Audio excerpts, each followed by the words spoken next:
Sir বলুন তো কোন পাখি সবচেয়ে বড় ডিম পারে? ও আচ্ছা আচ্ছা আচ্ছা, এই সবাই শোনো শোনো শোনো, যেই পাখি সব থেকে বড় সেই পাখি সব থেকে বড় ডিম পারে। এই তোমরা হাঁটছো কেন? চুপ থাকো বিয়াদ্দব বাচ্চারা, চুপ। স্যার আপনার উত্তরটা ভুল হয়েছে, সবচেয়ে বড় ডিম পারে হলো উট পাখি। স্যার এই পাশে ইন্ডিয়া, এই পাশে বাংলাদেশ, মাঝখানে একটা খুঁটা, খুঁটার উপর একটা মোরগ, মোরগ যদি ডিম পারে বাংলাদেশে পড়বে না ইন্ডিয়া যা পড়বে? তুমি দারুণ প্রশ্ন করেছো, তুমি দারুণ প্রশ্ন করেছো। মোরগের পাছা যদি বাংলাদেশের দিক থাকে তাহলে বাংলাদেশে পড়বে, আর যদি ইন্ডিয়ার দিক পাছা থাকে তাহলে ইন্ডিয়ার দিক পড়বে। স্যার আপনি তো ভুল উত্তর দিয়েছেন। কি ভুল উত্তর দিয়েছি?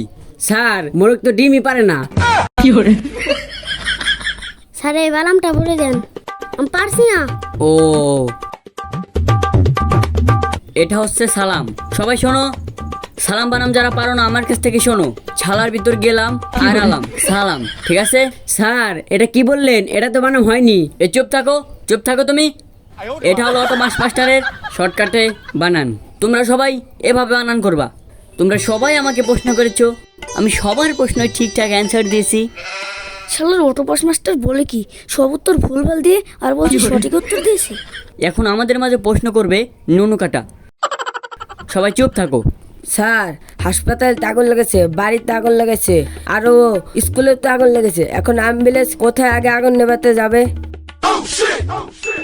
অবশ্যই অ্যাম্বুলেন্স আগে স্কুলে আগুন নেভাতে যাবে, কারণ স্কুলে অনেক ছাত্রছাত্রী থাকে আর তারাই আমাদের আগামী দিনের ভবিষ্যৎ। স্যার আপনি তো ভুল উত্তর দিলেন।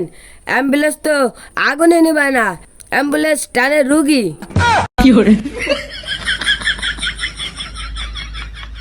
দূর, এই অটোপাস মাস্টারের কাছে আর পড়বে না, সব ভুল উত্তর দেয়। চল চল।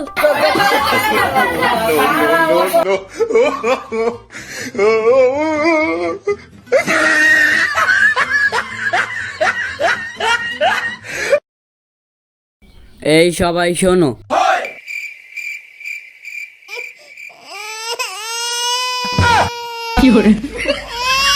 আমার ছাত্র কোনে গেল সবাই?